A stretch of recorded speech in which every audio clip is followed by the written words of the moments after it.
Halo, assalamualaikum warahmatullahi wabarakatuh. Welcome back to channel Asrorudin TV. Oke, teman-teman ya, seperti biasa di channel saya, konten apapun bisa saya upload asalkan informasinya bisa manfaat bagi banyak orang. Nah, di video kali ini saya akan membahas yaitu tentang viralnya konsumen ataupun korban pinjol ataupun pinjaman online yang sampai mengakhiri hidupnya. Mungkin buat kalian yang belum tahu kenapa kok bisa gitu ya. Mungkin buat kalian yang mengalami hal yang sama, sedang terlilit pinjaman online, telat bayar, ataupun belum bisa bayar, kalian wajib simak video ini sampai selesai. Mudah-mudahan bisa manfaat dan bisa menjadi solusi buat kalian yang sedang kebingungan. Karena ini benar-benar mental yang kena teman-teman ya.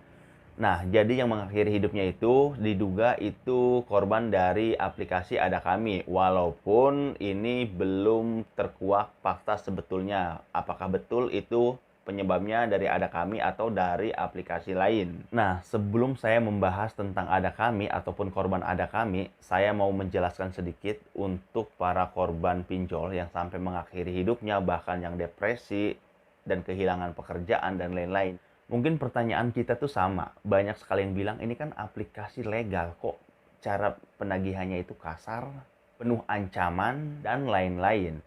Nah, langsung aja saya munculin di sini teman-teman ya. Nah, ini dari aplikasi Pinjaman Yuk dan Pinjaman Yuk ini sudah OJK. Dan di sini saya tidak bermaksud menjatuhkan brand manapun dan saya mereview ini jujur sesuai fakta. Di sini ada keterlambatan pinjaman Yuk dan dia udah via email, udah nggak via WhatsApp lagi dan sering nagih tiap hari. Ya nagihnya masih masuk dalam kategori sopan ya, walaupun kadang agak mengada-ngada gitu ya. Nah, jadi masih sopannya itu masih nggak ada ancaman gitu ya, seperti itu. Masih ada yang mengingatkan, ada yang sopan, ada yang biasa. Tapi yang bikin kita mental kena seperti ini teman-teman ya. Tiba-tiba banyak juga yang email tapi tidak menyebutkan aplikasi apa yang mereka tagih. Di situ langsung kasar, data kita mau dijual lah, mau diorderin fiktif lah, mau dijadiin KTP kita ataupun identitas kita itu untuk perjudian, KTP kita mau dijual belikan di pasar gelap dan lain-lain. Dan bahkan ada juga yang ngirim foto itu udah diedit, fotonya foto kita, badannya badan orang, apalagi terutama cewek ya. Banyak juga yang kayak gitu. Tapi ini tidak menyebutkan nama aplikasinya. Dan saya ini tidak bilang ini adalah dari aplikasi Pinjaman Yuk ya. Saya nggak bilang. Cuman saya ada di sini tagihan yang telat bayar atau belum bayar itu Pinjaman Yuk. Tapi di sini banyak juga penagihan ilegal terutama ya, yaitu karena dia sangat kasar dan juga penuh ancaman. Itu kan ilegal teman-teman ya, seperti itu. Nah, jadi kalian nggak usah takut, nggak usah khawatir, kuatin mental kalian ya. Tonton video ini sampai selesai. Gini teman-teman, sekarang memang aplikasi pinjaman online itu hampir 100% rata-rata sudah punya izin OJK.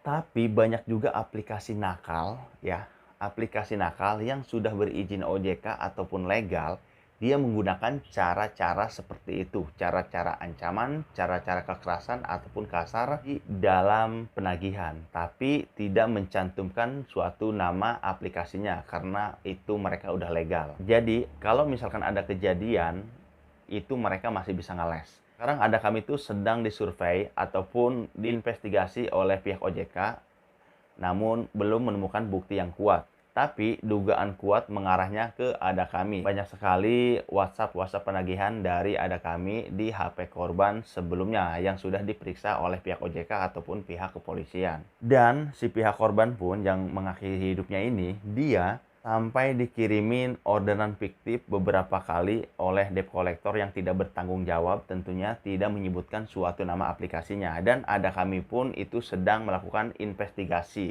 Dan kemungkinan dari pihak Ada Kami itu bukan pihaknya karena tidak ditemukan bukti kuat kalau itu adalah dari pihak Ada Kami ataupun dari penagihan debt collector Ada Kami. Menyatakan itu kemungkinan dari pinjaman lain yang ilegal.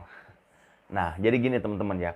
Kalau kita mau bahas kayak gini, kalau kalian cuma punya satu pinjaman online ya, Terus tiba-tiba, misalkan katakanlah ada kami, terus tiba-tiba dapat berapa hari, ataupun hari yang sama, ataupun di email, ataupun di WhatsApp, ada penagihan dengan kekerasan, dengan ancaman, dengan teror, ya udah pastilah itu aplikasi itu, orang kita punya pinjamannya cuma aplikasi itu, bener nggak?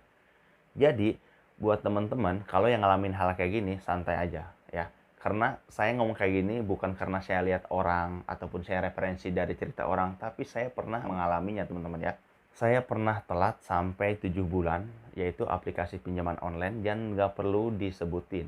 Itu ada banyak banget WhatsApp tiap hari hampir 100. Ya udah, saya sempet ngerespon ya, karena ya kita juga punya itikat baik, bukannya kita nggak mau bayar, emang kita belum bisa bayar.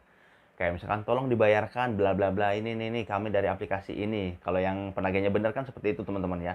Ya saya balas, mohon maaf Pak, buat saat ini saya belum bisa bayar. Kalau misalkan punya uang pasti saya bayar gitu. Tapi kalau Bapak mau ke rumah aja saya tunggu gitu, ada kopi. Tapi kalau Bapak mau nagih duit, ya saya belum ada Pak. Gituin aja teman-teman ya. Terus ada juga yang nelpon, saya angkat. Kenapa nggak respon-respon Pak? Pak, Bapak kalau emang satu tim sama penagihan yang lain, saya udah menjelaskan perihal saya. Terus saya harus berapa kali menjelaskan, harus setiap ada WhatsApp saya jelasin, saya gituin. Tapi kita relax, makanya nggak usah pikiran, wah ntar gimana nih, gimana. Nggak usah teman-teman ya. Ya udah, itulah yang namanya mental ya. Oke lah, mungkin untuk awalnya tuh saya juga ngalamin, gimana nih ya kan, gimana nih teman-teman gue nanti diteror lah ya kan. Karena kenapa saya mikir kayak gitu, karena sempat ada dari WhatsApp yang neror, yang ancaman, tapi nggak nyebutin aplikasinya aplikasi apa ya. Ya saya sih udah ngehnya aplikasi itu yang saya pinjem gitu ya, yang telat 7 bulan itu. Ya karena apa, ya karena saya punya pinjaman di aplikasi itu doang gitu ya kan. Nah jadi teman-teman ya, kalau ngalamin hal kayak gitu ataupun yang sedang viral itu, yang orang sampai mengakhiri hidupnya, itu bener-bener depresi, karena itu tuh diteror banget dia. Dengar-dengar saya yang baca di berita, sampai dia dikeluarin kerja juga karena teman-temannya itu diteror juga sama atasan-atasannya. Akhirnya dia dikeluarin karena ya risih gitu ya. Soalnya penagihan debt collector itu juga kan dia ganti-ganti nomor teman-teman ya. Misalkan nomor jam ini sekian, beda jam, beda nomor, bahkan beda menit, beda nomor, dan beda penagihan, beda kata-kata, seperti itu. Jadi akhirnya orang-orang yang bisa jadi risih dan negorlah si korban ini. Jadi si korban ini jadi depresi. Jadi gini teman-teman ya, kalau kalian ngalamin hal kayak gini, teror kayak gini, kalian nggak usah segan-segan, adukan langsung ke OJK. Perihal-perihalnya, jelaskan, nggak usah takut. Ini ada nomornya kalau kalian mau menghubungi OJK, yaitu Otoritas Jasa Keuangan, ataupun mau email. Ya, silahkan. Karena pengaduan untuk tentang aplikasi pinjaman online yang nakal, yang kasar, itu di sini. Apalagi kalau kalian punya bukti. Misalkan ada debt collector ke rumah, tapi melakukan penagihan kekerasan, ataupun ketidaknyamanan, kayak teriak-teriak, apalagi sampai mukul gitu. Wajib videoin ya, mentalnya harus kuat. Mau ribut-ribut, mau rame-rame, nggak usah malu sama tetangga ya. Nggak usah mikirin tetangga teman-teman ya. Karena tetangga juga belum tentu mikirin kalian gitu kan. Malah yang ada ngomongin, bener nggak? Mentalnya dibangun. Mentalnya dibangun. Orang kalau mentalnya udah lemah, udah ketakutan duluan karena banyak teror, udah pasti itu down.